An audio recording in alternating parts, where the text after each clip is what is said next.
Hello and welcome. You are listening to the Happier Life podcast. I'm your host, Claire Deacon. After deciding survival wasn't enough, I set out on a path to live my best life. I wanted to thrive. Now I'm on a mission to support others. Think you're not good enough, confident enough, brave enough? I'm here to tell you you are, and you can achieve anything. This is your time, so let's do this.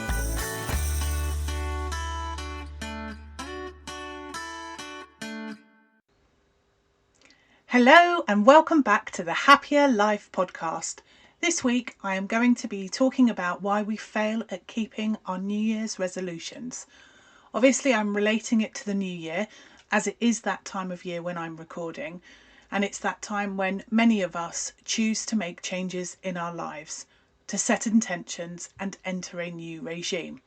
But what I'm going to be covering isn't just relevant to making changes as part of a resolution made on one night of the year. It is relevant at any time you make the decision to do something differently and make changes in your life. But before I get back onto that, let's have a bit of a chat about what I've been getting up to. So some of you would have seen that I will be speaking at Manchester's Old Trafford ground at Be Inspired in March 2023. If you haven't already got your tickets, I would urge you to do so. This event is so inspirational, and I have no doubt that all of you could take away something really valuable, and tickets are selling fast. It will be a sold out event. I'm also continuing on working a new program for you, which will include a version that you could go through on your own as part of a self-taught program. And that will be being launched in March. And ahead of that, I'm going to be launching a new Facebook group where we can all hang out and I can provide support and insight on more of the topics relating to living a happier life. So keep a lookout for that coming shortly. I will be putting out the links on socials soon and will give them in my next podcast as well. Anyway, back to today's podcast. Firstly, I will cover off the reasons why we fail, and then I will be taking a look at the strategies for success, how you can ensure that you are set up for success and you can achieve your goals. Whether it's losing weight, quitting smoking, saving money, changing career, we all know the struggle of turning our good intentions into lasting change. It's not just about having the willpower, it's about understanding the science behind habit formation and learning from our past failures. In this episode, I will be sharing with you how best to ensure you can change your habits and achieve your goals. So whether you're just setting out on your resolution journey or you're feeling a little stuck, this podcast is here to help you make this year the year you finally achieve your goals. Let's get started. Embarking on change, especially where it involves habits we have created over a lifetime, is not an easy task. So it's important to recognise this and give yourself the best chance of success. With the right approach and support, you can achieve anything you want to. Before I get started, I want to emphasise this point. Perhaps some of you already consider yourself to have failed with your New Year's resolutions. Did you know that a study has demonstrated that fewer than actually 25% of people achieve their New Year's resolutions? And personally, I reckon that's probably quite high. I reckon it's a lot lower than that. But here's the thing. There is no expiry date on your dream. You can still go for it. The diet doesn't have to start Monday. It starts right here, right now, with the action that feels most doable. So for those of you who are entering into a barrage of judgment and self-loathing, stop it right now. I've got you and believe in you. You can do this. The only time you fail at achieving something is the time you give up trying. Okay, lecture over. So, why do we fail in achieving our resolution? Well, it starts with the setting of our goals. Often we set goals without giving real consideration of what it is we are trying to achieve. We don't consider all of the consequences of the change or the demands it will place on us. We fail to fully prepare ourselves or determine the strategy of how we're going to approach the achievement of the goal and how we will deal with anything that potentially sabotages our efforts, whether that comes from our own behaviour and mindset or indeed from our environment and the people around us. It's quite disappointing to realise that quite often those around us can sabotage us in our efforts to make changes, either by being unsupportive or perhaps even feeding us spoonfuls of self-doubt. And why do people do that? Well, it's not necessarily out of spite, although in a universe that isn't always kind, that does happen. But in reality, those who love you exactly how you are. If you are going to change, then they risk losing a part of you, and they want you to stay right where you are because they know you are safely embedded right there into their world. Another reason may be, if you change and feel the need to change, then maybe, just maybe, they should be changing too. It's a whole bundle of fear, and if they aren't prepared for that, then rather than supporting you on your journey, they will want to keep you safe with them. Have you ever been crabbing and you put them in the bucket? You will see one trying to escape up the sides of the bucket, climbing on top of the others, and then you will witness the other crabs bringing them down, actually sabotaging their efforts to escape the bucket, but what they're doing is trying to keep them safe.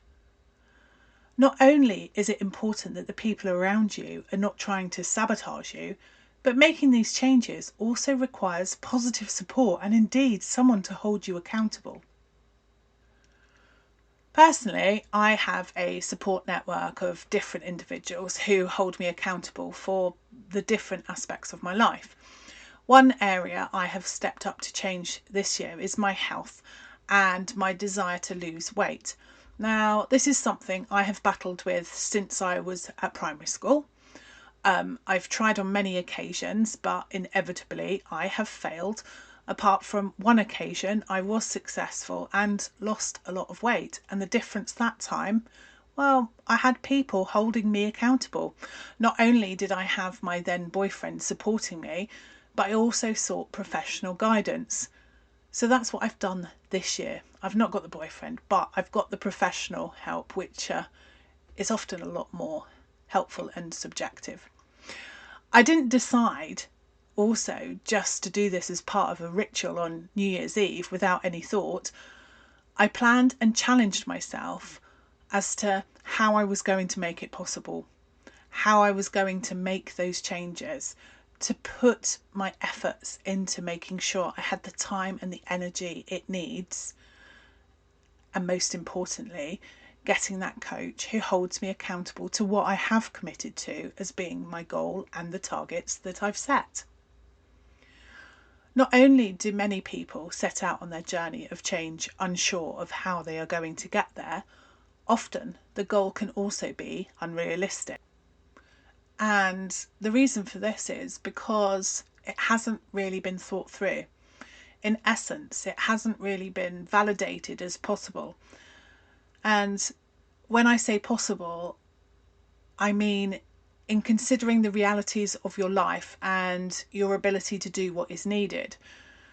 So, do you have the time available to you? Are you able to gain access to the resources that you need to achieve that goal? But we are also missing our team of cheerleaders as well. We need them to keep us going when we don't have the energy to do it for ourselves, to keep us on track and focused. So these are the more obvious ones when it comes to failure, and perhaps are the easiest ones to tackle when we're more aware of them. But here's where it gets a little bit more complicated. The real issue that is the real stumbling block, even when we set out seemingly well prepared, is our failure to understand our why. Failing to understand the underlying beliefs we hold that allowed or enabled us to get to where we are and why we have got stuck in that place. Without this understanding, without knowing that, the reality is, as soon as we stop focusing on the goal, the likelihood is we will return to our previous set of behaviours. Now, I really feel that I've painted a picture of almost impossibility when it comes to achieving that goals. And well, Claire, I hear you say, that all sounds like bloody hard work, and perhaps I should just sit comfortable and stay where I am. But unfortunately, I'm not going to let you get away with that. Sure, if you decide it isn't worth the effort, if you are saying you don't want it, then absolutely, sit comfortably exactly where you are. But know this, whether you like it or not, something will change, because nothing in this world stands still. So that's why we need to tackle some of these things, and we need to have that understanding and awareness. So in the next part of this podcast, what I'm going to be doing is diving into what the strategies are for success. How do those 25% of people achieve their goals? The following 5 key factors to consider helping ensure you are successful include self-reflection, being specific, planning, accountability, and celebrating your success. By understanding and implementing these key factors, you will be better equipped to set and reach achievable goals, turning your vision into your reality. So let's get started. To start with, let's consider self-reflection. This is about understanding how you got to where you are currently and why you want to make this change. You need to understand your belief system that has kept you in a pattern of behaviour which your conscious mind doesn't value. So, to give you an example on this, I have worked with people who want to stop smoking. Now, they really want to stop, and that's what they tell me, and they understand all the reasons why it's bad for them. But somehow they keep going back to smoking again. Now, the reason why they go back is because there is something in their belief system that is either telling them that really it's okay to smoke, or the consequences won't happen to them. For one client, the unrealised belief was they had a family member die of lung cancer who had never smoked. Their hidden belief was if they were going to get cancer anyway, they might as well smoke. If you aren't aware of the belief, it is impossible to address it, impossible to let it go, and you will find yourself sabotaging your own success. So it's really time to reflect on how you got here, what change would mean for you, and what the consequences of that change would be. And giving this some thought will hopefully help you in uncovering some of those self-limiting beliefs. Next, be specific about what you want to achieve, what it will look like, and what it will mean for you and those around you. Determine where it is you want to go. So, if it's a weight loss goal, make sure you know how much weight, or perhaps it's a fitness goal, define what it means to be fit. Is there a specific level you want to achieve? A good thing to explore is to answer the question, how will I know when I've got there? So make sure you're really specific in defining that goal. So now you know what you want to achieve, you need to be clear on how you are going to achieve it. Create the plan and consider some contingency planning for when things start to go off plan, or perhaps something disrupts your intentions. Make sure you have the resources available and ensure you are realistic. Make sure you're not already setting yourself up for failure by being ill-equipped or ill-prepared or making it an impossible task to do in the first place. So we've covered off, firstly, understanding how you got to where you are, deciding what it is exactly you want to achieve, making the plan of how you're going to get there. So the fourth success factor, and this is really important. How are you going to hold yourself accountable? Who is going to support you? Who will be your cheerleader? Who will challenge you to keep going, keep you on task and focused on the vision when things get tough? Accountability may come from family or friends. You may find accountability in a group of like-minded people, or even from a coach. Ensure you have this in place because we all need that help and guidance at some point. Now, finally, I want you to be patient. It takes time. It may take a lot more time than you ever allow yourself to have. But that's not about failure. It's not about not being good enough. It's just understanding really the implications of the task that you're undertaking. You took time to master getting to the place you currently are, so don't be surprised. It takes time to make the change from that position to a new one. And importantly, celebrate your progress.